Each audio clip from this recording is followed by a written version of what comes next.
जय हिंद everyone, welcome to Chetan Bharat learning. आज से हम HCS की क्लासेस स्टार्ट कर रहे हैं। आज सुबह 12 बजे आपको हरियाणा जीके की पहली क्लास आई थी, जिसमें विवेक सर ने आपको हरियाणा की ज्योग्राफी के बारे में करवाया था। अभी हम थोड़ा पहले गियर में आपको पढ़ा रहे हैं, ताकि एक हफ्ते में बहुत सारे बच्चे अभी उसको ज्वाइन कर रहे हैं तो वो ज्वाइन कर लें। कुछ बच्चों को अभी ये क्लैरिटी नहीं हो रही कि कहाँ पे लेक्चर्स दिखेंगे, तो इसलिए हम यूट्यूब पे भी सारे लेक्चर्स डाल ही रहे हैं, सो दैट अगर कोई भी बच्चा ऐप से या वेबसाइट से स्ट्रगल करे, लॉगिन में प्रॉब्लम हो, तो उसकी पढ़ाई मिस ना हो, वो यूट्यूब से भी लेक्चर्स को देख सकता है। एक क्वेश्चन जो बच्चे बार बार पूछ रहे हैं वो ये कि are we going to teach in English और we are going to teach in Hindi. जो हम आपको पढ़ाएंगे, जैसा आपने सुबह का लेक्चर देखा होगा 12 बजे का, या आपका आज 5 बजे लेक्चर आना था, वो किसी टेक्निकल कारण से थोड़ा सा लेट था। आपने शाम का एंशिएंट एंड मिडिवल का लेक्चर देखा होगा, और जो ये लेक्चर चल रहा है, we are going to take classes in bilingual language. हम हिंदी और इंग्लिश में आपको मिक्स पढ़ाएंगे। जो नोट्स हैं आपके, वो हम 2 अलग अलग भाषाओं में आपको देंगे। इंग्लिश के नोट्स आपको मिलेंगे और हिंदी के नोट्स आपको मिलेंगे। हिंदी के नोट्स, इंग्लिश के नोट्स, ये सब नोट्स मिलेंगे कहाँ पे? ये हमारी ऐप और हमारी वेबसाइट के ऊपर आपको मिलेंगे। तो आपको क्या करना है, chetanbharat.com के ऊपर जाना है। वहाँ पर जाकर हरियाणा HCS में जाके आपने एक यूज़र नेम पासवर्ड बना लेना है, रजिस्टर कर लेना है। और जब यही वीडियो जो आप YouTube पे देख रहे हो, ये आप ऐप पे और वेबसाइट पे भी देख सकते हैं। जब आप इस वीडियो को वहाँ पे देखेंगे, हम अगले वीक से 4-5 दिन में हम सारे नोट्स उधर अपलोड करने शुरू कर देंगे। तो इन्हीं वीडियोस के नीचे एक डाउनलोड बटन आएगा, उस पर क्लिक करके आप PDF डाउनलोड कर सकते हैं। अब हम बहुत सारी चीज़ें ना सीखे हैं, जो हमने अभी पंजाब PCS का फ्री कोर्स चलाया था। 7-8 महीने से वो कोर्स चल रहा है, क्योंकि पेपर डिले होता रहा। पंजाब PCS का प्रीलिम्स हो गया था, अब मेंस की क्लासेस चल रही हैं। बहुत से बच्चे आपके ऐसे हैं जो ये भी पूछ रहे हैं कि ये कोर्स जो है, इसको आप ऐसा क्यों बोल रहे हो कि अलाइंड विद UPSC।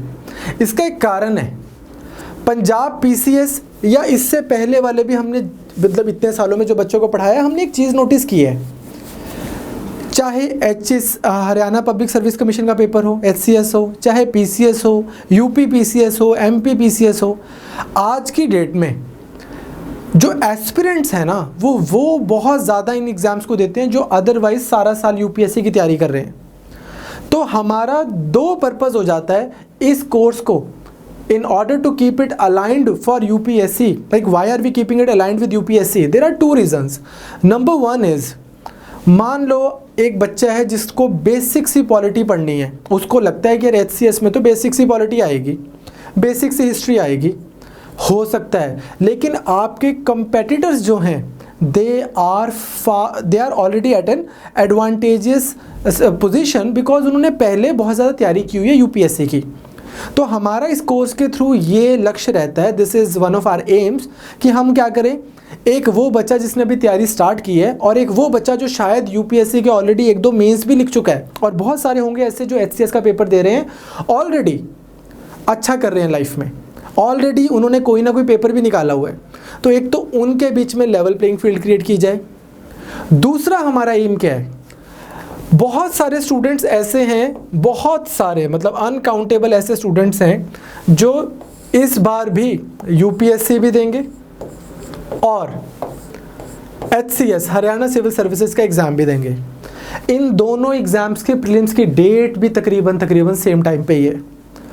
तो हम क्या चाहते हैं कि बच्चों को ना ये कॉल ना लेनी पड़े कि मैं UPSC की तैयारी करूं कि मैं HCS की तैयारी करूं। उनको पता हो कि जो मेरा हरियाणा का पोर्शन है, that is being covered in the morning class. 12 बजे वाली क्लास में 25-30 क्लासेस में हम बहुत सारा हरियाणा का पोर्शन कवर करेंगे। उसके बाद में भी छोटे छोटे वीडियोज़ आपको हरियाणा के ऊपर आती रहेंगी। तो ये तो हो गया, और इस कोर्स के थ्रू उनकी UPSC की प्रिपरेशन कंसोलिडेट होनी चाहिए। इस कोर्स के थ्रू उनकी UPSC की प्रिपरेशन में एक सेंस ऑफ कंपोजर आना चाहिए, ना कि उनको एक कॉल लेनी पड़ रही है कि मैं HCS की तैयारी करूं कि मैं UPSC की तैयारी करूं। बिकॉज थैंकफुली बच्चों के लिए एक बहुत अच्छी चीज़ हो गई है कि जो एग्ज़ाम की डेट्स रखी जा रही हैं, they are very aligned with UPSC। आप HCS के लिए अच्छे से तैयारी कर रहे हैं, आपकी UPSC की तैयारी हो रही है, and vice versa. Similarly, when you will be done with your prelims, you will have to prepare for your optional for UPSC, and of course now that there is only one optional in Haryana civil services, आप उसी optional को UPSC के लिए तैयार करेंगे, उसी optional को आप पीसीएस इसके एचसीएस के लिए तैयार करेंगे। क्लियर? अब इसमें आपको एक चीज़ समझनी है कि जो लेवल रहेगा इन क्लासेस का, हमने पहले भी एक क्लास में बोला था, इन क्लासेस में अगर आप देखा हो, आपने भरत सर की एंशिएंट मेडिवल वाली जो क्लासेस चल रही हैं, अगर उसको देखा हो, वो बहुत ज़्यादा एफर्ट कर रहे हैं, बहुत डिटेल में पढ़ा रहे हैं आपको। आप इन कोर्सेज को फॉलो कीजिए, यू विल सी कि 27th आपने कहीं पे 1 साल तैयारी की होगी, कहीं पे 1,50,000 रुपये दिए होंगे, कहीं पे 1,75,000 रुपये दिए होंगे, कहीं 1.5 लाख। एक एवरेज यूपीएससी एस्पिरेंट दिल्ली में, चंडीगढ़ में या जहाँ पे भी टिपिकली इतना पे करता है, और कुछ ऑनलाइन सब्सक्रिप्शंस होती हैं। हमें ऐसा लगता है कि हम इस कोर्स में आपको फ्री ऑफ कॉस्ट बहुत ज़्यादा ऐसी चीज़ें करवा पाएंगे इन अ वेरी सिस्टमेटिक मैनर कि आपको वहाँ से ज़्यादा फ़ायदा होगा। अगेन मतलब ऐसा हमारा एक मॉडेस्ट विनम्र हमारी ऐसी मतलब वो है आशा है, और आई होप कि ऐसा हो। तो इसमें आपने इस बात से नहीं घबराना है कि इस लेवल का आएगा कि नहीं आएगा। अभी पंजाब पीसीएस में आज पहला लेक्चर है, तो मैं आपसे इसलिए डिस्कशन कर रहा हूँ। पंजाब पीसीएस में इस बार बहुत ज़्यादा पेपर जो है पुराने पैटर्न से डिफरेंट आया। पहले पेपर कैसा आता था कि हर एक जो सब टॉपिक है, से पॉलिटी, हिस्ट्री, ज्योग्राफी, पंजाब, हर एक के एक डिफाइंड से 15 क्वेश्चन हिस्ट्री के आगे, 15 क्वेश्चन ज्योग्राफी के आगे, 15 पंजाब के आगे, एक सिस्टमेटिक इस तरह से पेपर डेजिग्नेटेड तरीके से आता था। But this year exam was very different compared to the last 3 papers which have been conducted over the last 10 years.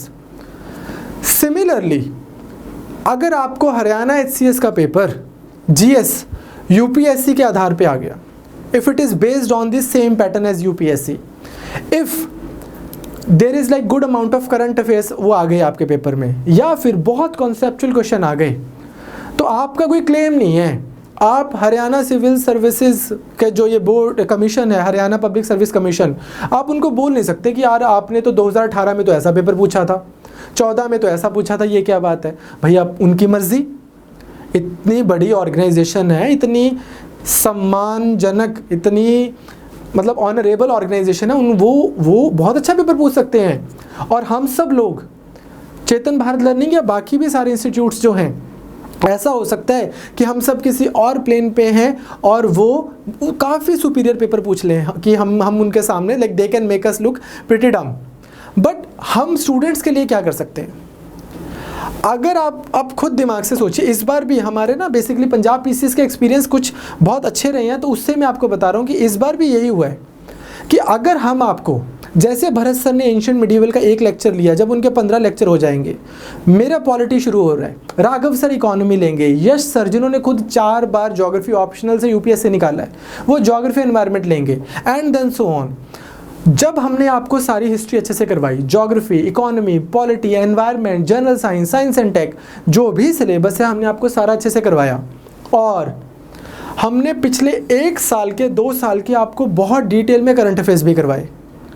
अभी भी तो ऐसा हो सकता है कि आप पेपर देने जाओ तो पेपर में जो चीज़ें आई हैं वो थोड़ी अलग ही दिख रही हो, बट आपको ये तो पता होगा ना कि वेट अ मिनट, मैंने सारी स्टैंडर्ड बुक्स पढ़ ली हैं फ्रॉम एनसीईआरटी। अगर मैं पॉलिटी की बात करूं, from NCERT to DD Basu, Chetan sir ने करवाई है। सिमिलरली मैं हिस्ट्री की बात करूं, from NCERT to Bipin Chandra and so on. मैंने सारी स्टैंडर्ड बुक्स पढ़ी हैं, एंड मैंने पिछले 1 साल के न्यूज़पेपर्स अच्छे से किए हैं। अब अगर ये सवाल, ये जो पेपर मेरे सामने है, अगर ये मुझे टेढ़ा लग रहा है तो बाकी सीरियस एस्पिरेंट्स को भी टेढ़ा लग रहा होगा। फिर ये पेपर ही डिफ़िकल्ट है, और आपके लिए, हरियाणा वालों के लिए एक अच्छी चीज़ है, आपके पेपर में नेगेटिव मार्किंग है। तो ऐसा नहीं होगा कि उस दिन किसी के तुक्के फिट होएंगे, होता नहीं है, नेगेटिव मार्किंग लगती है, बच्चा फिर तुक्के मारते ही घबराता है। तो ऐसा नहीं होगा कि किसी ने 6-8 महीने बहुत तैयारी की है, उसको कोई फ़ायदा ही नहीं हो रहा, बिकॉज उसको लग रहा है कि यार इसको तो मैं पढ़ता ना पढ़ता कोई फ़र्क ही ना पड़ता, आना तो at the end of the day it was all going to boil down to तुक्का। तो इसलिए आपने बहुत ध्यान से पेपर देना है कि हाँ, कॉन्फिडेंस के साथ में पेपर देना है। न्यूज़पेपर भी पढ़ने को हम बार बार इसलिए बोलते हैं, जो बच्चा न्यूज़पेपर पढ़ता है ऐसा नहीं है कि उसके न्यूज़पेपर पढ़ने से उसके पेपर में वो क्वेश्चन वहीं पे दिखेगा कि हाँ करंट अफेयर्स मैंने न्यूज़पेपर में पढ़ा था, हो भी सकता है नहीं भी हो सकता, बट जब उसको पेपर पे कंट्रोल उसका बेटर होता है, उसको पता होता है कि मैंने सारा जीएस अच्छे से पढ़ा है, मैंने सारा करंट अफेयर्स अच्छे से पढ़ा है, अब भी अगर इस पेपर में कुछ ऐसा है जो मैंने कभी सुना भी नहीं, तो ये एक सीरियस एस्पिरेंट ने नहीं सुना हुआ। ये भी नहीं है कि कभी कुछ पढ़ा भी नहीं, कभी कोई किताब भी नहीं खोली और फिर आप बोल रहे हो मेरे को नहीं आता तो किसी को भी नहीं आता होगा, ऐसा भी नहीं है। बट उसके लिए आपको पहले वैसी वाली पर्सनैलिटी डेवलप करनी है। क्लियर? तो मैं अगेन आपको बोल रहा हूँ कि अगर आप यूपीएससी की भी तैयारी कर रहे हैं, which I am hoping that most of you are preparing for, this course is going to consolidate your UPSC preparation. We have created the playlist in such a way that आपका UPSC के paper से पहले सारा syllabus हम cover करवाएंगे, test आपके लिए जाएंगे सारे के सारे। अब एक और बात आती है कि यूपीएससी का सिलेबस क्या है,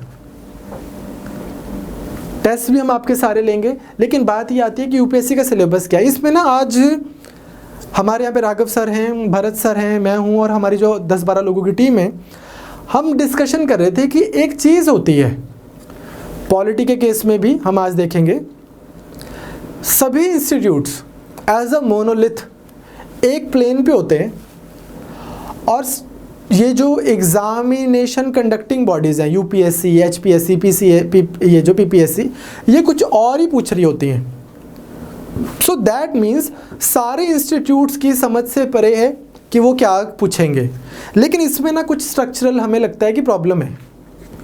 फॉर एग्जाम्पल पॉलिटी के लिए जब बच्चा पढ़ने आता है, मैंने आज लेक्चर लेने शुरू करने हैं, बच्चा पढ़ने आता है पहले ही वो ये सोच के आता है कि अगर टीचर मुझे लक्ष्मीकांत करा रहा है तो वो अच्छी पॉलिटी पढ़ा रहा, नहीं तो उसने लक्ष्मीकांत तो करवाई नहीं, पॉलिटी पढ़वाई नहीं। सिमिलरली इकोनॉमी में कि ABCD के इंस्टीट्यूट्स, किसी भी इंस्टीट्यूट के नोट्स हैं, ये सर ने करवा दिए तो इकोनॉमी करवाई है, नहीं करवाया तो करवाई नहीं। But on the other hand ऐसा हमें लगता है, हमारे जो पिछले 1 महीने का हम काफ़ी मंथन कर रहे थे, हमें ऐसा लगता है कि यूपीएससी को ऐसा लगता होगा कि तुम पढ़ते रहो लक्ष्मीकांत, हम तो तुम्हारी कॉन्सेप्चुअल अंडरस्टैंडिंग और तुमने संविधान, बेसिक कॉन्स्टिट्यूशन के बेयर एक्ट को ढंग से पढ़ा है कि नहीं पढ़ा, हम तो वो चेक करेंगे। तुम पढ़ते रहो किसी भी इंस्टीट्यूट के इकोनॉमी के नोट्स, तुम्हें इकोनॉमी समझ आई कि नहीं आई, तुम्हें ट्रेंड्स पता है नहीं पता, यू अंडरस्टैंड, तुम्हें कॉन्सेप्चुअल अंडरस्टैंडिंग है कि नहीं है, हम तो वो चेक करेंगे। And rightly so what I have realised is that पूरे के पूरे यूपीएससी या स्टेट सर्विसेज एग्जामिनेशंस की तैयारी में कुछ नॉर्म्स बन गए हैं और वो नॉर्म्स वेरीफाई नहीं होते। जैसे कि पॉलिटी के लिए लक्ष्मीकांत पढ़नी होती है, बात होगी ख़त्म। फिर बच्चा आता है कि यार 15 बार मैंने लक्ष्मीकांत पढ़ ली, फिर भी मेरे पॉलिटी के सवाल गलत हो गए, क्योंकि प्रॉबेबली वो उसको कॉन्सेप्चुअल अंडरस्टैंडिंग नहीं दे रहा, उसने एक बार भी कॉन्स्टिट्यूशन के आर्टिकल्स नहीं पढ़े, तो उसके सवाल इसलिए नहीं ठीक हो रहे। There is nothing wrong with the book, What I am saying is that what makes us assume that this is the book, अगर ये पढ़नी, जैसे हिस्ट्री स्पेक्ट्रम पढ़नी होती है, स्पेक्ट्रम टीचर ने करवा दी तो ठीक है, नहीं करवाई तो अच्छा नहीं पढ़ा रहा है, ये कौन बोल रहा है, कहाँ से आ रही है ये बातें। सो हमने यहाँ पे, मैं आज की क्लास में बहुत बच्चों ने मुझसे पूछा कि सर पंजाब PCS में पॉलिटी आपके साथ लगाई थी, is it going to be different from that? It is going to be very different from that. इसमें हमने पूरा बेस ही चेंज करने की कोशिश की है और हमने ये ट्राई किया है कि बच्चों के जो बाकी सब जगह पे उनको फ्रीली अवेलेबल जो मिल रही हैं चीज़ें या पेड भी मिल रही हैं, उससे ये कोर्स तालमेल खाए ना खाए, पर फंडामेंटल से बेसिक्स इस कोर्स में हम ट्राई करेंगे कि बिल्कुल इंटैक्ट रहें। फॉर एग्जांपल अभी हम देखते हैं पहले कि हम पॉलिटी में क्या क्या पढ़ेंगे। मैं आपको क्लियरली पहले ही बताऊंगा कि मैं आपको किन बुक्स से पढ़ाऊंगा, क्या हमारा बेस रहेगा, सो दैट आप अपनी रिवीजन जैसे भी करते रहो, बट होपफुली आपको बेटर रिजल्ट्स आएंगे PCS में भी, HCS में भी और UPSC में भी। पॉलिटी के लेक्चर्स को स्टार्ट करने से पहले एक बार हम नज़र मारते हैं कि सवाल किस टाइप के आते हैं। तो अगर हम देखें, 2 सेकंड लगाते हैं हम कि हरियाणा HCS में सवाल कैसे आए हुए हैं। बेसिक से सवाल की नेचर है कि स्टेटमेंट और 4 ऑप्शंस, पहली चीज़, but that does not mean that that is going to be the case this year as well. हो सकता है वो आपको 4 ऑप्शन दे के 1 and 2, 2 and 3, 3 and 4, none of this, उस टाइप के सवाल पूछने शुरू कर दें। बट हरियाणा के HCS में भी ऐसा नहीं है कि सारे सवाल ऐसे ही आ रहे हैं कि फंडामेंटल ड्यूटीज़ कौन सी अमेंडमेंट में ऐड हुई थी। ये बेसिक चीज़ें सबको पता होती हैं।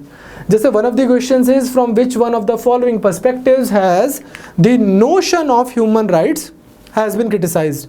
Cultural identity, individualism, secularism, universalism. Then, in Marxist thought, the concept of hegemony is closely associated with which one of the following? तो जैसे ग्रामसी का एक आइडिया है, हम करेंगे थोड़ा थोड़ा. उसके बाद में नेक्स्ट आपके पास में आता है जैसे ये Who among the following gave the idea of sovereignty? तो ऐसे मैं आपको करवाऊंगा थोड़ी थोड़ी, जब आपको प्रियम्बल करवाऊंगा, साथ साथ में ये फिलॉसफी भी करवाऊंगा, पॉलिटिकल की फिलॉसफी की. सॉवरेनिटी का कॉन्सेप्ट कहाँ से आया? सोशलिज्म हम बोलते हैं ना प्रियम्बल में, sovereign, socialist, secular, democratic, Republic. वो वर्ड्स के मीनिंग ये आए कहाँ से, ओरिजिनेट कहाँ से, हम किन थिंकर्स को इन वर्ड्स के साथ एसोसिएट करते हैं, क्या क्या डिफरेंट फिलॉसफीज हैं सॉवरेनिटी की, सेकुलरिज्म की, डिफरेंट थियोरीज क्या हैं. Similarly the member of a standing committee are taken from Lok Sabha and Rajya Sabha in a ratio of. तो अब ये एक बेसिक सा सवाल है, इस टाइप के सवाल HCS के आ रहे हैं. हम just trying to give you the flavour कि हम किस टाइप के एग्जाम की तैयारी कर रहे हैं. नाउ दिस, ये सवाल भी अगर आपको किसी ने पॉलिटिकल थ्योरी पढ़ाई है, प्रोवाइडेड अगर आप पॉलिटिकल साइंस बैकग्राउंड से नहीं हो, तो this is not part of your common sense, this is not part of your everyday reading कि which of the following are correctly matched. Samuel P Huntington, clash of civilisation, एक बहुत बड़े American scholar हुए हैं जिन्होंने बोला है कि आने वाले समय में क्या होगा, प्रेडिक्शन थी इनकी काइंड ऑफ कि आने वाले समय में क्या होगा, कुछ सभ्यताएं, कुछ सिविलाइजेशंस, 8 सिविलाइजेशन ऐसे ना कि एक बना दी, मान लो Hindu civilisation, Islamic civilisation, western democracies. बोलते थे कि सभ्यताओं की लड़ाई होगी, देशों की लड़ाई के बजाय सिविलाइजेशंस की. तो इस तरह का इनका आइडिया था. सिमिलरली डेविड ईस्टन हम करते हैं ये सिस्टम्स एनालिसिस. तो ये वाले सवाल इस टाइप के आए हुए हैं जो प्योरली पॉलिटिकल साइंस के नेचर के हैं. सिमिलरली सिंपल सवाल भी आए हैं, under which of the following amendments 10 fundamental duties were added. ये कोई बच्चा भी बता देगा, आप ऑलरेडी बिना क्लासेस शुरू किए भी बता दोगे. Otherwise just keep one thing in mind that in these classes when we will teach you, हम ये मान के चलेंगे कि आपको स्टार्टिंग से, कि हम आपको बेसिक से करा रहे हैं, बट हम लेवल धीरे धीरे धीरे लेकिन काफ़ी उठाने की कोशिश करेंगे. क्लियर? विच एक committee of on Panchayati Raj was formed in, कौन सा ठीक है, ठीक कि Balwant Rai Mehta and then Krishnamachari and कौन सा अशोक राय मेहता, ये सब हम करेंगे, Ashok Mehta committee and so on. Which article ensures abolition of untouchability, इस टाइप के क्वेश्चन आ रहे हैं आपको. Next, high court are instituted as. तो अगर हमें HCS और UPSC की प्रिपरेशन साथ साथ में करनी है तो हमें क्या करना है, हमें ये देखना है जब मैं आपको हाई कोर्ट्स करवा रहा हूँ तो गिनती के 10 फैक्ट्स और ऐड कर लेने हैं. जैसे कि कौन सी हाई कोर्ट के बेंच में सबसे ज़्यादा मेंबर्स हैं, कौन सबसे पहले हाई कोर्ट कौन सी बनी, जो कुछ बेसिक से फैक्ट्स जो होते हैं. हरियाणा की, Punjab and Haryana high court के बारे में थोड़ा ज़्यादा पढ़ लिया, चीफ जस्टिस कौन है, अभी मध्य प्रदेश से थे मिस्टर झा, तो इस तरह से हम देख लेंगे कि कौन है इस तरह से. लेकिन सवाल में हम हाई कोर्ट्स को अच्छे से हम वो भी पढ़ेंगे, उसके कॉन्सेप्ट्स, कोलिजियम सिस्टम क्या होता है, जुडिशरी करते हुए मेमोरेंडम ऑफ प्रोसीजर क्या है, मास्टर ऑफ रूस्टर केस क्या हुआ है, एनजैक में क्या हुआ था, वो भी सब डिटेल में करना है. नेक्स्ट, इस तरह के आपको सवाल देखने को मिलेंगे पेपर में. बस the whole point was to give you the flavour. तो let's say if we look at this question, who was appointed attorney general of India on 30th June 2017. अब 2018 में पेपर हो रहा है, पुराना पेपर है, और वो पूछ रहे हैं कि कौन अपॉइंट हुआ था अटॉर्नी जनरल. अब इन एनी केस पॉलिटी में जब हम UPSC के लिए पढ़ाते हैं तो हम AG अच्छे से करवाते हैं, रिसेंटली जो अपॉइंट है उनके नाम भी कर लेंगे, अच्छे से याद कर लेंगे. You understand? अगर आप डेली न्यूज़पेपर पढ़ते हो तो वैसे this should be part of your common sense. Next, सिर्फ ये सारे सवाल मैं आपसे शेयर भी कर रहा हूँ. नेक्स्ट आता है आपको मैच द फॉलोइंग. अब ये फैक्चुअल क्वेश्चन है, आपको आना चाहिए. UPSC में भी आ सकता है और HCS में तो आया ही हुआ है. आर्टिकल 153, 154, 155, 156 इनको आपको मैच करना है. इस तरह के ये हैं हमारे HCS के सवाल. तो you can see the range varies from fundamental duties, Indira Gandhi ji ने कौन सी अमेंडमेंट से ऐड की, उस टाइप के बेसिक सवाल से लेकर और सैमुअल पी हंटिंगटन के क्लैश ऑफ सिविलाइजेशन तक डेविड ईस्टन के सिस्टम थ्योरी तक सवाल आ रहे हैं। तो रेंज तो काफ़ी वेरी कर रही है। अपने को आना चाहिए अच्छे से सब कुछ। Why? Because CSAT qualifying है। जिन टाइमों में, पुराने टाइम्स में अगर जीएस थोड़ा कमज़ोर भी होता था तो सी सेट के बेस पे पेपर निकाल सकते थे बच्चे, बट यहाँ पे सी सेट क्वालिफाइंग है, तो ये सब अपने को आना चाहिए, पहली चीज़। अब इस बार के ज़रा हम यूपीएससी के पेपर्स सवालों पे भी नज़र मार लेते हैं, जो 4 अक्टूबर को पेपर हुआ था। ये मैं क्यों बोल रहा हूँ, पॉलिटी, हिस्ट्री, ज्योग्राफी, इकोनॉमी, ये ऐसे सब्जेक्ट्स हैं जिनमें अगर तो से 2 सवाल आ जाए, सिर्फ 2 सवाल पूरे पेपर में, देन यू वुड से कि यार इस बार आई नहीं है, इतनी पॉलिटी नहीं आई। अगर 22 सवाल आ जाएं तो भी आपको ये नहीं लगेगा कि यार इतनी पॉलिटी क्यों पूछ ली, इतनी पॉलिटी क्यों, कौन पूछता है। सो पॉइंट बीइंग, आपको कितने भी क्वेश्चन आ सकते हैं, किसी भी लेवल के आ सकते हैं। ये वाले सब्जेक्ट से आप कॉम्प्रोमाइज़ नहीं कर सकते, ये आपके बिल्कुल स्ट्रांग होने चाहिए। पॉलिटी के साथ एक प्रॉब्लम है, आती सबको होती है, कई बार तो क्लासेस लगने से पहले ही आती होती है, बट सवाल गलत होते हैं, स्पेशली यूपीएससी में। अब यूपीएससी में किस टाइप के क्वेश्चन आए हैं, ये मैं आपसे इसलिए डिस्कस कर रहा हूँ ताकि फिर मैं आपको बता सकूँ कि हम कहाँ से और क्या पढ़ेंगे। Aadhaar meta data can not be stored for more than 3 months, इस तरह के सवाल आए। Aadhaar is mandatory for obtaining insurance products, Aadhaar is mandatory for getting benefits out of consolidated fund of India. Aadhaar आपको ज़रूरी है इंश्योरेंस प्रोडक्ट्स लेने के लिए, आधार आपको ज़रूरी है सरकार से कोई भी बेनिफिट्स लेने के लिए, ये सवाल है। बट यहाँ पे बात ख़त्म नहीं हुई, फिर ऑप्शंस में भी काफ़ी अच्छे से एक्सपेरिमेंट किया गया है। 1 and 4, 2 and 4, 3 only, 1, 2 and 3। इसके आंसर्स जो हैं वो भी हम डिस्कस करेंगे, लेकिन वो लेक्चर्स में डिस्कस करेंगे जब मैं आपको ये टॉपिक करवाऊंगा। तो ये सारे पास्ट ईयर क्वेश्चंस आपसे डिस्कस किए जाएंगे, यूपीएससी के, एमपी पीसीएस के, पंजाब पीसीएस के, हरियाणा एचसीएस के, यूपी पीसीएस के, इन सब स्टेट्स के क्वेश्चंस को हम लेक्चर्स के थ्रू आपसे डिस्कस करेंगे। आज बस एक बार देख लें कि हमें तैयारी किस चीज़ की करनी है। Like I said in the SA class that, वो एक कहावत है ना कि if you give me 6 hours to chop a tree, I will spend the first 4 hours grinding my axe. पहले मैं अपने औजार तो तेज़ कर लूँ, मुझे पता तो कि मेरे को करना किस चीज़ की तैयारी है। अब ये दूसरा क्वेश्चन देखो, इसकी भी एक सिग्निफिकेंस है। हमारी एक ministry of states and programme implementation करके, मान लो एक मिनिस्ट्री है, उसके अंडर कुछ प्रोग्राम्स आते हैं। एमपी लैड 20 पॉइंट प्रोग्राम, इस तरह के प्रोग्राम्स आते हैं। एमपी लैड क्या होता है, member of parliament local area development, उनको फंड मिलता है रेगुलरली। तो इस लेवल का बच्चों को पता होता है, हम डिस्कशन करते हैं। But if you look at this question, that shows कि आपसे एक्सपेक्ट किया जाता है कि आपको एक लेवल ज़्यादा आता है। यहाँ तक की ऑप्शन दी जा रही है कि the district authority must inspect at least 10% of all works under implementation every year. पहले आप देखोगे कि पिछले साल जो आपने पैसे लिए थे, सांसद जी ने पिछले साल जो पैसे उनको मिले थे एमपी लैड में, उसमें से जिन कामों के लिए उन्होंने बताया था उसमें से 10% काम हुए अभी के नहीं हुए। MP LAD funds are sanctioned on yearly basis, चलो ये सब पता होता है कई चीज़ें। And the unused funds can not be carried forward to the next year. तो इसका मतलब क्या है, आपसे एक्सपेक्ट किया जा रहा है कि आपकी रीडिंग सिर्फ सुपरफिशियल नहीं है। न्यूज़पेपर्स में बहुत सारे आर्टिकल्स आ रहे हैं, कहीं ना कभी इसके बारे में जिक्र हुआ होगा, आप डिटेल में पढ़ रहे हो। पॉलिटी की भी आपकी जो रीडिंग है वो सिर्फ और सिर्फ कहाँ तक बेस्ड नहीं है, किसी एक बुक तक, जो पॉपुलर बुक्स हैं वहाँ तक लिमिटेड नहीं है, आपने थोड़ा ज़्यादा डिटेल में पढ़ा है। फिर सिंपल क्वेश्चंस भी हैं हमारे पास, जैसे कि राज्यसभा को लेके, Rajya Sabha has equal powers with Lok Sabha in. अब ये भी बच्चों ने कईयों का गलत हो गया था इस बार, थोड़ा दिमाग से और पेशेंस से पॉलिटी को अप्रोच करना है।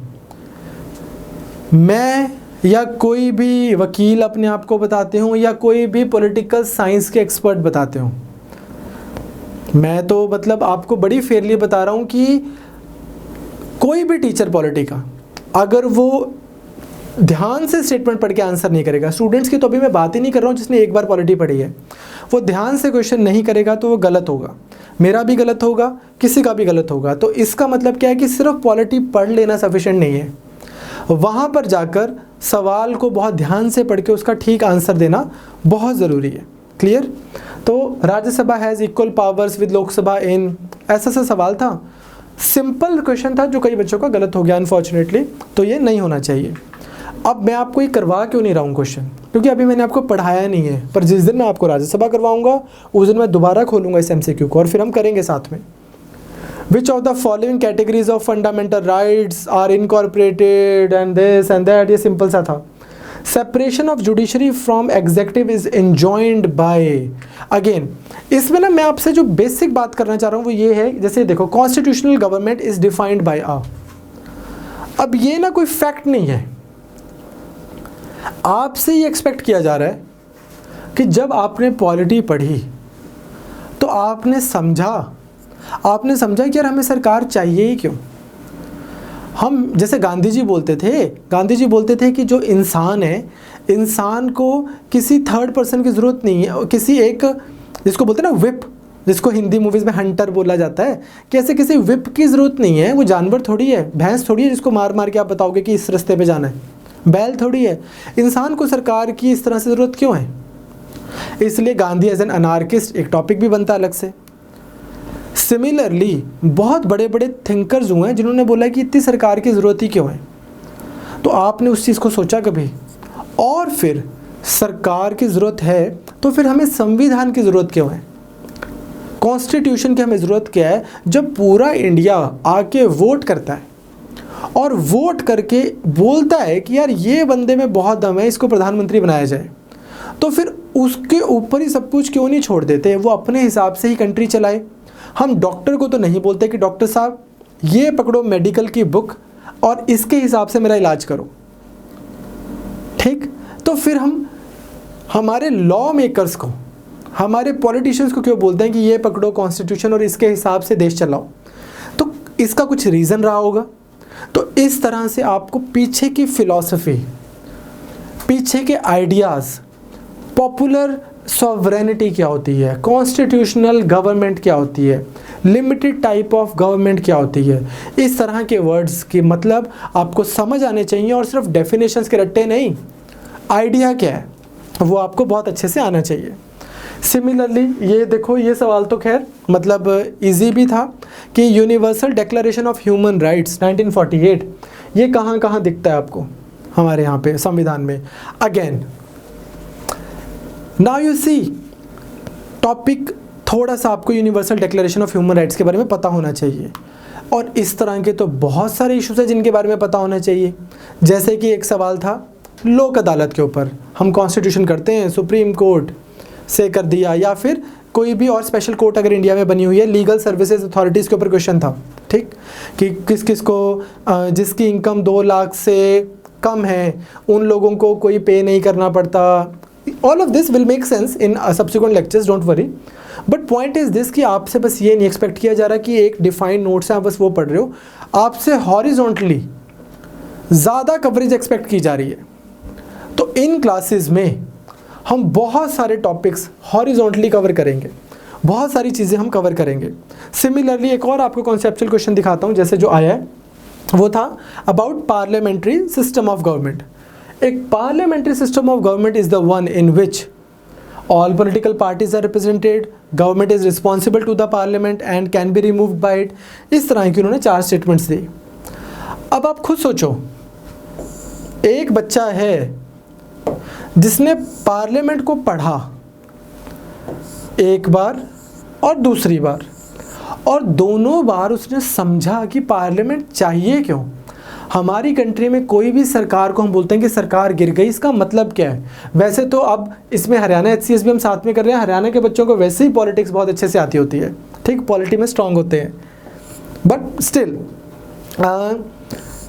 पार्लियामेंट चाहिए ही क्यों हमारी? जब हम बोलते हैं कि कोई सरकार गिर गई तो उसका मतलब क्या होता है, सरकार गिर कैसे जाती है? क्लियर? बहुमत क्यों शो करना है, मेजॉरिटी प्रूफ क्यों करनी है, और मेजॉरिटी प्रूफ करने का मतलब क्या होता है? एक बच्चे ने बस 2 बार पढ़ा पर समझते हुए, versus we have another student.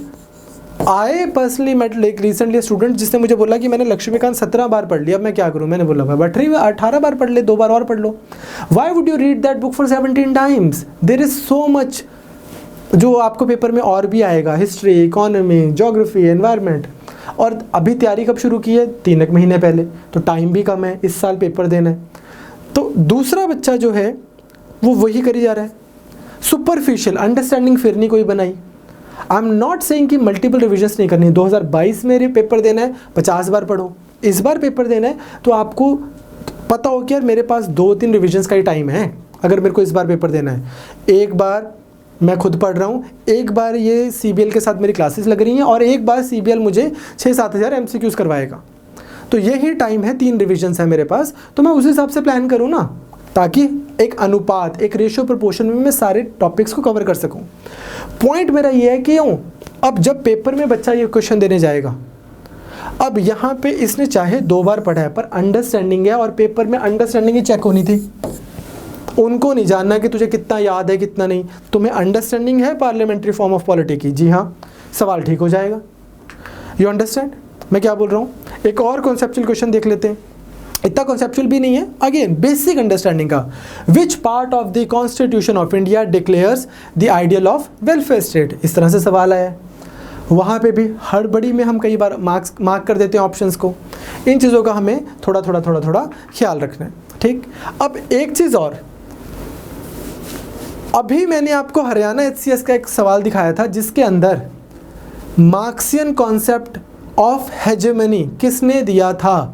एक one of the Marxian concepts hegemony का किसने दिया था? The question was, answer was Gramsci, Antonio Gramsci, Italian thinker है। सिमिलरली आप इस साल UPSC का पेपर देख लो, one common agreement between Gandhism and Marxism, Mahatma Gandhi ji की विचारधारा में और कार्ल मार्क्स की विचारधारा में एक कॉमन एग्रीमेंट क्या था? पहला वो बोलते हैं the final goal of a stateless society.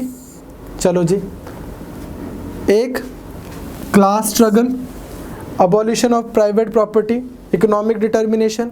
इस तरह से इनमें से शायद सवाल था कि इनमें से कौन सा करेक्ट है, कौन सा इनकरेक्ट है। खैर, द पॉइंट इज दिस कि Gandhi ji believed in class cooperation, Marx believed in class conflict. Again जिसके बारे में हम बात करेंगे। जो बच्चे सोशियोलॉजी ऑप्शन लेंगे, जो बच्चे पॉलिटिकल साइंस ऑप्शन लेंगे, उनके लिए सवाल बहुत ईजी होते हैं, बट बाकी बच्चे इन सवालों को कहाँ से करें? तो इसका सॉल्यूशन यही है कि जब हम आपको पॉलिटी पढ़ा रहे हैं, हम आपको थ्योरी के साथ जोड़ के पॉलिटी पढ़ाएं। ये नहीं है कि लिखो भाई डायरेक्टिव प्रिंसिपल ये होते हैं, पॉलिटिकल फंडामेंटल ड्यूटीज़ ये होती हैं, क्या आइडिया है पीछे का, क्लियर?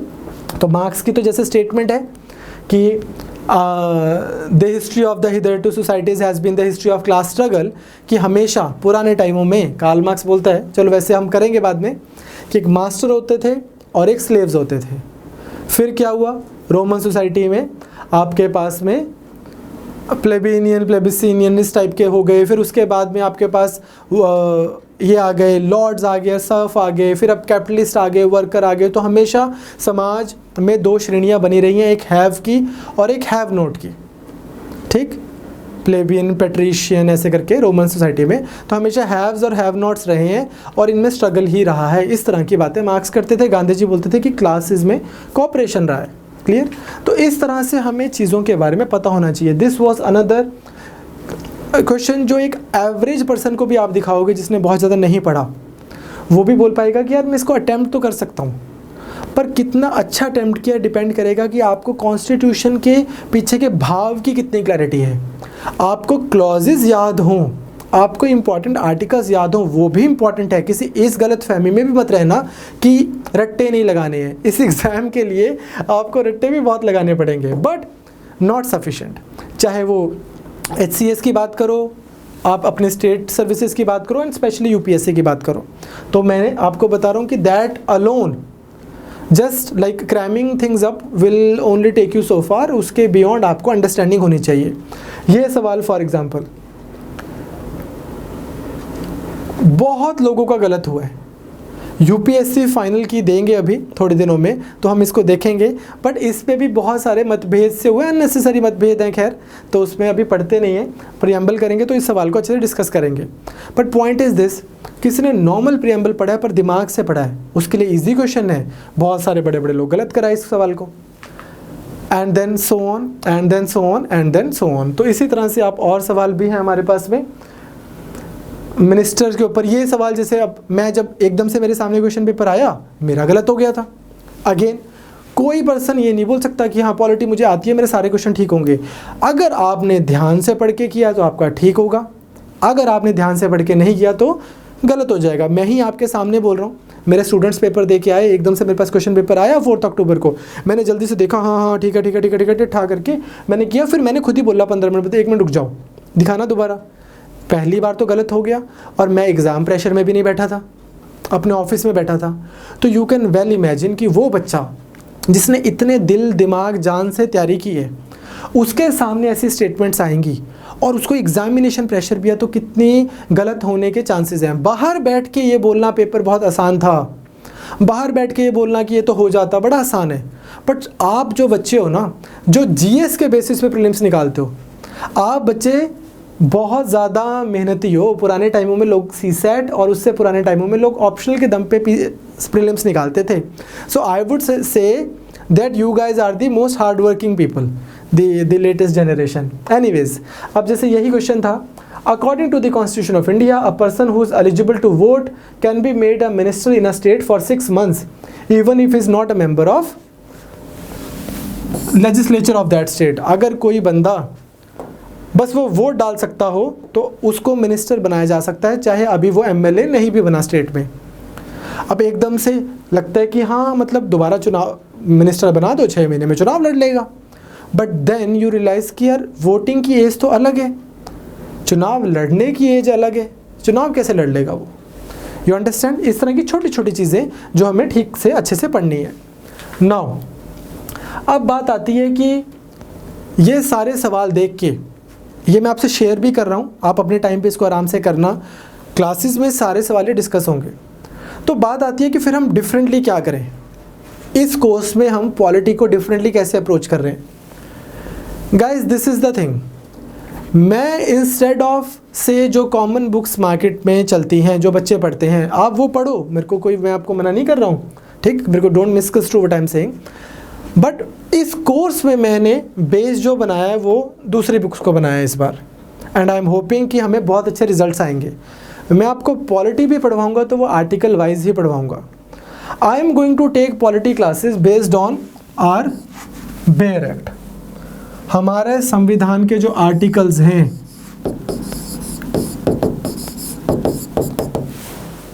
तो आपके पास जो भी बुक है आप उसी से पढ़िए। अगर आपके पास कोई बुक नहीं है तो हम आपको नोट्स देंगे। अगर आप बोलते हो कि मुझे कोई बुक भी बताओ, मुझे कोई बुक भी बताओ जो मैं पढूं एंड नोट्स तो दो ही, तो आई वुड सजेस्ट कि आप सबसे पहले तो ये इंडियन कॉन्स्टिट्यूशन एट वर्क, ये 11वीं क्लास की एनसीईआरटी आप ये पढ़िए। आप एनसीईआरटीज़ पढ़िए अच्छे से, लेक्चर्स देखिए, एनसीईआरटीज़ पढ़िए और नोट्स को अच्छे से पढ़ना, न्यूज़पेपर अच्छे से पढ़ना। तो अगेन आपने अब इसमें आपने मुझसे ये नहीं बोलना कि अच्छा तो फिर वो वाली किताब नहीं पढ़नी, ये वाली किताब नहीं पढ़नी। मैंने जो बोलना था वो मैंने बोल दिया।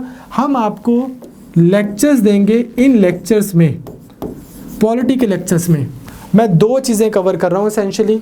बेयर एक्ट, इंडिया का कॉन्स्टिट्यूशन एज इट इज़, और ये 2020 की फ़ोटो मैंने इसलिए लगाई है क्योंकि 2021 की किताब अभी मिली नहीं है, बट इंडिया ईयर बुक।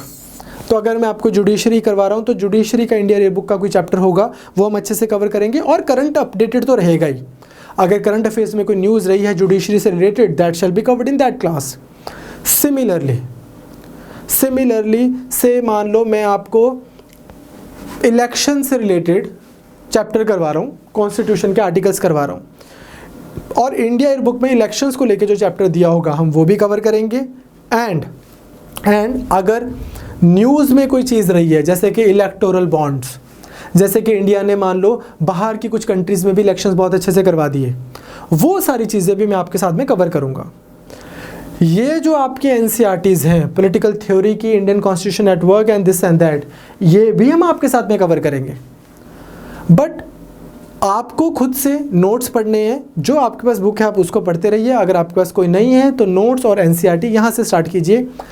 आप खुद दिमाग लगाइए कि अगर किसी ने आपको, अभी मैं आपको लेक्चर प्लान भी बताऊंगा, सारा कॉन्स्टिट्यूशन अच्छे से करवाया है, एक एक आर्टिकल, और उसके पीछे की थ्योरी भी बताई है, फिर आपके पास में नोट्स भी हैं, उन नोट्स को भी आप मल्टीपल टाइम रिवाइज कर रहे हो, और आपके साथ में thousands and thousands of MCQs भी इसी तरह से खड़ के डिस्कस किए गए हैं, और आप उनको कर भी रहे हो, याद भी कर रहे हो, और कंटेम्पलेट भी कर रहे हो, समझ भी रहे हो। तो फिर भाई आप ठीक कर रहे हो। आपने ये टेंशन नहीं लेनी कि एक कोई बुक है या 2 बुक्स हैं, 3 बुक्स हैं मार्केट में, वो तो करनी होती हैं, गीता में लिखा है, कुरान में लिखा है कि यार वो तो करनी होती है, नहीं तो तैयारी नहीं होती, ऐसा कुछ है नहीं है। क्लियर? तो इस बार हम तो डिफरेंटली ऐसे करेंगे। अब आता है उसके बाद में हमारा लेक्चर प्लान।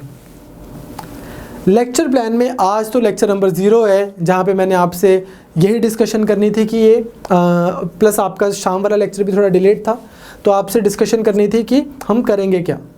लेक्चर प्लान में अब सबसे पहले जो आपका लेक्चर होगा उसमें हम कुछ आपसे बेसिक्स कॉन्स्टिट्यूशन की बात की जाएगी। यहाँ पे ये वो लेक्चर है, पहला और दूसरा लेक्चर, जहाँ पे आपके साथ में वो वाले क्वेश्चन आपके ठीक होंगे, जैसे कि यूपीएससी में सवाल आया था, no law no liberty, no law and liberty, इस तरह से मल्टीपल स्टेटमेंट्स परम्यूटेशन कॉम्बिनेशन बने हुए थे। जॉन लॉक की स्टेटमेंट थी नो लॉ नो लिबर्टी। ठीक, कहने का मतलब क्या, चलो 1 मिनट के लिए हम देख ही लेते हैं। लेट्स टेक, ये एक चौराहा है, क्लियर, इस तरह से थोड़ा सा अच्छे से बना दें। मान लीजिए ये एक चौराहा है, मुझे यहाँ से यहाँ जाना है अपनी गाड़ी में, मेरे पास एब्सोल्यूट फ्रीडम है, मैं चला जाऊँगा। एब्सोल्यूट का मतलब संपूर्ण, पूर्ण रूप से मेरे पास में आज़ादी है कि मैं चला जाऊँगा। Similarly if I have to go from north to south, I can do that too. Similarly from here to here and from here to here. अगर आप देखो तो इन थ्योरी एटलीस्ट बोलने के लिए मेरे पास में पूरी आज़ादी है। बट हो क्या रहा है, मैं अपनी साइकिल में यहाँ से जा रहा था और एक बंदे ने अपनी ट्रॉली ला के बीच में खड़ी कर दी। वो बोल रहा है कि पहले मैं ऐसे घूमूंगा गोल गोल, मैं तो फिर जाऊँगा। दूसरे ने फिर ऐसे ही कर दिया, तीसरे ने फिर ऐसे ही कर दिया, और वहाँ पे एक पूरा का पूरा ऐसे इकट्ठा हो गया झुंड। अब मैं साइकिल वाला ट्रॉली वालों से कैसे लड़ूं? ठीक, अब मैं क्या करूं? तो कहने को तो मेरे पास में आज़ादी थी, बट वो कहने को ही थी, लेकिन थी पूरी आज़ादी। एक दिन क्या हुआ, किसी समझदार सरकारी बंदे ने आके यहाँ पे लगा दी ट्रैफिक लाइट्स। अब मैं इधर से आया और यहाँ पे मेरे को एकदम से दिखा सामने कि भैया रुक जाए, यहाँ पे रेड सिग्नल हुआ है और लिखा हुआ है 45 सेकेंड्स, फिर 44 हो गया, फिर 43 हो गया, कम होते जा रहे हैं। तो मेरी जो इधर से यहाँ जाने की आज़ादी थी वो तो छीन ली गई। मेरे को बोला ना रुको 45 सेकेंड, बट मुझे ये गारंटी मिल गई कि 45 सेकेंड के बाद ये भी रुक जाएगा, ये भी रुक जाएगा, ये भी रुक जाएगा, और मैं पक्का यहाँ से यहाँ चला जाऊँगा। तो इस लॉ ने मेरी इधर से उधर जाने की आज़ादी को इंश्योर किया है, मेरी आज़ादी को लिया नहीं है, छीना नहीं है। ऐसा एक विचारक का मानना है, जॉन लॉक का। सिमिलरली यहाँ से वाले के साथ में भी यही हो गया, यहाँ वाले के साथ भी हो गया, यहाँ वाले के साथ भी ये हो गया। तो लॉ आने से मुझे लगा कि मेरे ऊपर बंदिश लगी। पहले तो मैं यूं करके गाड़ी ले जाता था, बट इससे मुझे लिबर्टी मिली है, आज़ादी मिली है। क्या कि अब मैं गारंटेड यहाँ से यहाँ जाऊँगा। तो इस तरह के सवाल आया था 2017-18 में। तो कहने का मेरा पॉइंट क्या है, philosophical background of ideas, justice का आइडिया। जब हम बोलते हैं, जैसे हम देखेंगे आपके भी HCS में भी आया हुआ है, जॉन रॉल्स के ऊपर एक स्टेटमेंट आई हुई थी, जो सबसे गरीब है उसके लिए पॉलिसीज़ बननी चाहिए। क्यों? इसका कारण सिर्फ ये नहीं है कि अरे यार अच्छा ह्यूमन बीइंग बनना है हमें, इसका सामाजिक और राजनीतिक लाभ भी है कुछ।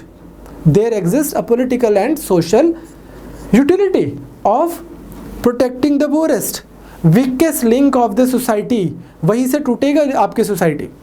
तो इस तरह के बहुत सारे आइडियाज़ हैं। जस्टिस, न्याय, हमारी कंट्री में जॉब्स, अपॉर्चुनिटीज़, जो भी फैसिलिटीज़ हैं वो किस बेसिस पे डिस्ट्रीब्यूट की जाए, आपको इसके पीछे की फ़िलॉसफिकल अंडरस्टैंडिंग होनी चाहिए। जस्टिस लिखा हुआ है अगर सोशल, इकोनॉमिक, पॉलिटिकल, और आपने पढ़ लिया, बात ख़त्म नहीं हो जाती, वहाँ से शुरू होती है वहाँ से। तो पहले 2 लेक्चर्स में हम उसको अच्छे से करेंगे। वंस दैट इज़ डन, बस उसके बाद में आपको मज़े में सब बिल्कुल सारी पॉलिटी आपके लिए केक वॉक है उसको, लेकिन भाव को समझना बहुत ज़रूरी है। Then we have preamble. Preamble को हम काफ़ी डिटेल में देखेंगे। यहाँ से आपकी थ्योरी काफ़ी ख़त्म हो जाती है, फिर फंडामेंटल राइट्स में थ्योरी आती है। उसके बाद हमारे टॉपिक शुरू होते हैं जो वो होता है the union and it's citizenship, union and it's territories and citizenship.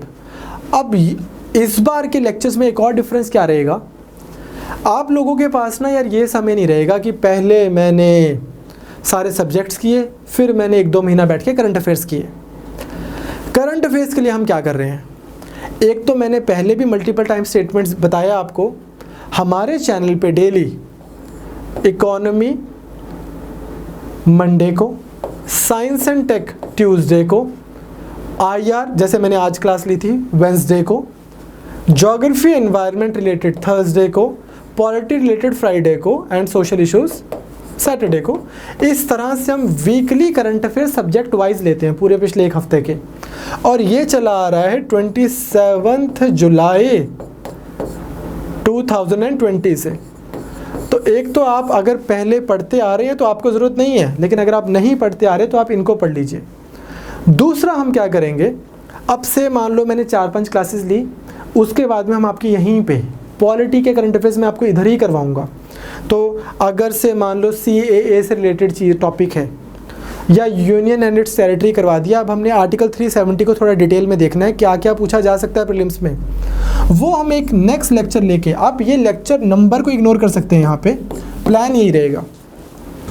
तो यहीं पे क्लास हो जाएगी ताकि जब आपकी पॉलिटी ख़त्म हुई तो सिर्फ आपकी पॉलिटी नहीं ख़त्म हुई, आपका सिर्फ सारे आर्टिकल्स और सारी ईयर बुक नहीं ख़त्म हुई, एट द सेम टाइम आपके reasonable amount of current affairs भी जो इंपॉर्टेंट आपको आने चाहिए थे वो ख़त्म हो गए। इस तरह से अगर आप करोगे तो आप सेफ रहोगे मेरे हिसाब से। अदरवाइज एंड में आपके हाथ में पड़ी होंगी बुकलेट्स, एक बुकलेट में सारी स्कीम्स लिखी हुई हैं, एक बुकलेट में monthly current affairs, weekly compilation, आप काफ़ी कंफ्यूज हो जाओगे। तो आप न्यूज़पेपर पढ़िए डेली, ये वीडियोस आप इनको कीजिए, और this is there. Then we will do fundamental rights, again will take 2 lectures on that, because यहाँ पे भी सीधा सीधा सवाल कि अनटचेबिलिटी कहाँ दिया हुआ है इससे लेकर और आइडियाज़ ऑफ फंडामेंटल राइट, विच इनमें से ये कोई राइट लिख दिया कि ये राइट नेचुरल राइट है, लीगल राइट है, कॉन्स्टिट्यूशनल राइट है, फंडामेंटल राइट है, ये राइट कौन सा है। यहाँ तक के आपको सवाल आते हैं जो बहुत ईजी हो जाते हैं अगर हमें कॉन्सेप्चुअल अंडरस्टैंडिंग हो। Then we will take 1 lecture on basic structure, basic structure बुनियादी ढांचा संविधान का, बहुत इंपॉर्टेंट टॉपिक है। एंड DPSPs, यहीं पे हम अच्छे से साथ में देखेंगे कि अमेंडमेंट का प्रोसीजर क्या है, बेसिक स्ट्रक्चर के जो भी इंपॉर्टेंट लॉ वो रहे हैं, कोर्ट केसेस रहे हैं वो सारे, fundamental duties and union executive. फिर नेक्स्ट लेक्चर में union executive, president, vice president, AG, PM and council of minister. फिर आता है एक बहुत important topic judiciary. Like I said, जब हम जुडिशरी करेंगे तो यहाँ पे भी जितनी लेटेस्ट डेवलपमेंट्स हैं, एनजैक जो कि अनकॉन्स्टिट्यूशनल डिक्लेयर कर दिया गया है, अगेन जो बिल्कुल बिगिनर्स हैं, don't worry, everything will make sense to you. आज से 19-20 क्लासेस के बाद आपको इंडिया का वो बना देना है पॉलिटिकल एक्सपर्ट, ठीक है, रवीश कुमार टाइप बन जाओगे आप, ठीक। मास्टर ऑफ रूस्टर क्या होता है, क्या कंट्रोवर्सी रही, जो भी लगा दो आप, जस्टिस लोया से लेके और जो भी केसेस रहे थे हमारे मद्रास वाले, मेडिकल कॉलेजेस वाले, उन सब की डिस्कशन होगी। Then high courts and subordinate courts, CAG and parliamentary committees, यहाँ से भी सवाल आते हैं। पार्लियामेंट्री कमिटीज़, पार्लियामेंट्री फोरम्स, इनके बारे में थोड़ा थोड़ा हम डिस्कशन करेंगे। कमिटीज़ में तो डिटेल में ही करेंगे कमिटीज़ के बारे में। Then you have the states and the UT, इसको अच्छे से करके गवर्नर, ये छोटा टॉपिक रहता है जब एक बार हो जाता है, फिर हम गवर्नर को बहुत डिटेल में पढ़ेंगे। यहाँ पे हल्का सा हम मतलब गवर्नर और प्रेसिडेंट का क्या कंपैरिजन है, क्या पावर्स गवर्नर के पास हैं, प्रेसिडेंट के पास है, ऑल ऑफ दैट। पंचायत, अभी मैंने आपको पास्ट ईयर क्वेश्चन दिखाए हैं, इसलिए दिखाए हैं क्योंकि जिस दिन आपको पता है कि पंचायत पे अभी हमने बात की थी, क्वेश्चन आया हुआ है, गवर्नर पे बात की थी, क्वेश्चन आया हुआ है, फंडामेंटल राइट्स पे बात की थी, सवाल आया हुआ है, ये सारे टॉपिक्स पे सवाल आ रहा है। ऐसा नहीं है कि आपने से गिनती के प्रीएम्बल कर लिया, फंडामेंटल ड्यूटीज़ कर लिया। I am talking about HCS, UPSC का तो तो वो है ये span wider than one can possibly think of. But HCS में भी हर टॉपिक पे सवाल आया हुआ है, MCs, cooperatives and so on। Then centre state relations, fiscal federalism क्या होता है, कोऑपरेटिव फेडरलिज्म क्या होता है, बार्गेनिंग फेडरलिज्म क्या होता है, इसकी भी अंडरस्टैंडिंग आपको होनी चाहिए। इंडिया में टिपिकली हम again thanks to like couple of books, you ask a typical student कि इंडिया का फेडरलिज्म किस टाइप का है, एंड ठा करके बच्चा बोलता है क्वाजी फेडरलिज्म। क्वाजी क्या होता है? Quasi is something which appears to be something but in reality it is not, but that's not what we are going to call our federalism. हमारा तो कोऑपरेटिव फेडरलिज्म है। तो हम देखेंगे कि केसी वेयर अगर ये बोलता है कि इंडिया का फेडरलिज्म क्वाजी फेडरलिज्म है, तो उसके क्रिटिसिज्म में, उसके काउंटर में ग्रैनविल ऑस्टिन क्या बोलते हैं? वो क्यों बोलते हैं कि ऐसा नहीं है, अमेरिकन चश्मे उतारिए, या बहुत सारे थिंकर्स क्यों बोलते हैं कि अमेरिकन चश्मे उतारिए, इंडिया का फेडरलिज्म क्वाजी फेडरलिज्म नहीं है। तो all of that will be discussed in this classes. Next, NITI Aayog, मतलब of course languages, national commission on SC, national commission on ST, all the way to article 395, all 22 part shall be discussed. I am just giving you मोटा मोटा plan. इसके बीच में probably one slide is missing, that's why all those lectures got missed, पर emergency वो सब कुछ आपको करवाया जाएगा। Clear? The NITI Aayog and we have this human rights commission, इस पे भी अब देखा आपने united nation declaration on human right पे UPSC में सवाल आया है। CIC, CVC, CBI, Lokpal, Lokayukta, थोड़ा बहुत इंडिया के प्रेशर ग्रुप्स भी इस बार मैं डिस्कस करना चाहता हूँ प्रीलिम्स के लिए, बिकॉज ये ऑल इंडिया किसान सभा, मजदूर सभा, ये सब बहुत न्यूज़ में रह रही हैं because of the farm bill and everything. तो हम बेसिक सा प्रीलिम्स के लिए भी प्रेशर ग्रुप्स के बारे में, इनकी बेसिक टेक्निक्स क्या होती हैं, टाइप्स क्या होती हैं, इंपॉर्टेंट इंडिया के प्रेशर ग्रुप्स कौन से हैं, वो हम डिटेल में डिस्कस कर लेंगे। एंड देन पॉलिटिकल पार्टीज़, ये वाला भी एक ऐसा सा टॉपिक है, इसमें हम ये नहीं कर रहे हैं कि बीजेपी क्या है, कांग्रेस क्या है, बट थोड़ा सा theory of political parties, national party बनने का क्या क्राइटेरिया है, स्टेट पार्टी बनने का क्या क्राइटेरिया है, और रिप्रेजेंटेशन ऑफ पीपल्स एक्ट, इसको भी हम थोड़ा देखेंगे, सो दैट कि अगर सवाल थोड़ा ऑल्टरनेटिव टॉपिक से आए तो वो भी हो जाए। अब मुझे लगता है कि इतनी पॉलिटी बहुत रहेगी। 25 टोटल लेक्चर्स हैं बच्चे, including today. So next 24 classes में हम क्या क्या कवर कर रहे हैं? एंटायर कॉन्स्टिट्यूशन, जो मैंने बोला है P बख्शी के बेस रहेगा मेरा, तो you don't have to buy this book. अगर आपको वैसे आपके मोबाइल फ़ोन्स में आप बेयर एक्ट को डाउनलोड कर लो, फ्री ऐप मिल जाएगी, सारा संविधान मिल जाएगा, हिंदी में भी और इंग्लिश में भी। वो कर लेना चाहिए और वो पढ़ लेना चाहिए, वो आपका कोर स्ट्रॉन्ग करेगा। दूसरा, हम पॉलिटी रिलेटेड पिछले 2 साल के करंट अफेयर्स इन लेक्चर्स में करेंगे, जो मेजर इश्यूज जो टेस्ट हो सकते हैं आपको HCS में और UPSC में, हरियाणा HCS और UPSC में। तीसरा, जो ईयर बुक है, इंडिया ईयर बुक, इसके जो भी पॉलिटी रिलेटेड चैप्टर्स हैं वो हम डिस्कस करेंगे। तो सिमिलरली जब यश मिश्रा सर आपको आके एनवायरनमेंट करवाएंगे तो वो ईयर बुक का एनवायरनमेंट का चैप्टर करवा देंगे। भरत सर जब आपको आके से हिस्ट्री करवाएंगे तो अगर चैप्टर 1 ऑफ इंडिया बुक में लिखा हुआ है कि मुंडूक उपनिषद से हमने क्या लिया है और अशोका के एम्बलम का क्या मतलब है एंड ऑल दैट, वो सब भरत सर वहाँ पे करवा देंगे। सिमिलरली जब राघव सर आके आपको इकोनॉमी करवाएंगे तो ministry of corporate affairs and इस टाइप के मिनिस्ट्रीज़ के चैप्टर्स वो राघव सर करवा देंगे। तो इस ही मॉड्यूल के अंदर आपके स्कीम्स, आपके एक्ट्स, कंट्री की पॉलिसीज़ वो यहीं पे कवर हो जाएंगे। ये हो जाएगा and we will do hundreds of MCQs। MCQs will be of 2 types. इसकी नेचर जो रहेगी, एक प्योरली फैक्चुअल, सो दैट कि हमें पता हो कि हाँ हमारा पेपर में बिल्कुल सिंपल से सवाल आएंगे तो हम उसको ठीक कराएंगे, एंड कॉन्सेप्चुअल, दोनों टाइप के आपको हम MCQs करवाएंगे। जिसने सिर्फ और सिर्फ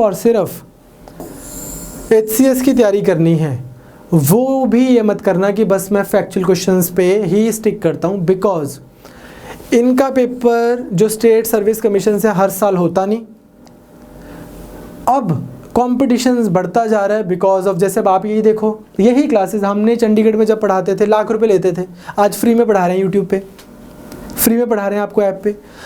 और हम we are not the only one. और ऐसा भी नहीं है कि हम ही सबसे अच्छा पढ़ा रहे हैं, हम तो काफ़ी रैंडम नॉर्मली पढ़ा रहे हैं, हमसे अच्छा पढ़ा रहे हैं लोग यूट्यूब पे। तो पॉइंट इज़ कि कंटेंट की अवेलेबिलिटी, अच्छा पढ़ाने वालों की अवेलेबिलिटी, ऑनलाइन उस पर इंफॉर्मेशन की अवेलेबिलिटी बढ़ गई है। तो एग्जामिनर के लिए भी थोड़ा मुश्किल होता जा रहा है एक ऐसा पेपर सेट करना जो कि जिसमें एक कट ऑफ रीजनेबल रहे।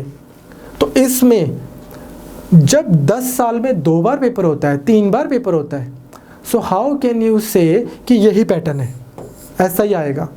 हम आपको अपने तजुर्बे से ही बोल रहे हैं। पंजाब PCS में भी इस बार ऐसा हुआ है।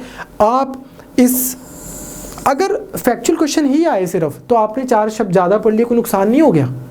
तो अगर आप सिर्फ HCS की तैयारी कर रहे हैं और UPSC की तैयारी नहीं कर रहे, तो भी आप कॉन्सेप्ट्स भी अपने पूरे इंटैक्ट रखना, क्योंकि बोलते हैं कि hope for the best, prepare for the worst. और अगर आप UPSC की तैयारी कर रहे हैं साथ साथ में, फिर तो आपको ये अच्छे से करना ही है।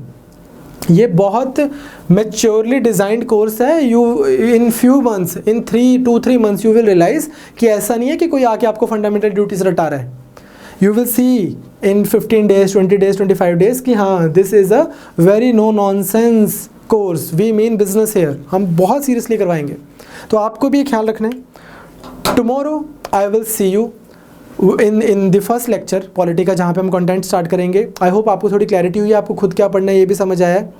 एक और चीज़, वो बच्चे जो प्रीलिम्स के लिए काफ़ी प्रिपेयर्ड हैं, कई बच्चे ऐसे भी हैं जो ऑलरेडी मान लो काफ़ी प्रिपेयर्ड अपने आप को फील कर रहे हैं, तो हमारी ही मेंस की जो क्लासेस में हमने थोड़ा ऐसे का मॉड्यूल पढ़ाना शुरू किया है, आप उसको देख के राइटिंग प्रैक्टिस स्टार्ट कर सकते हैं।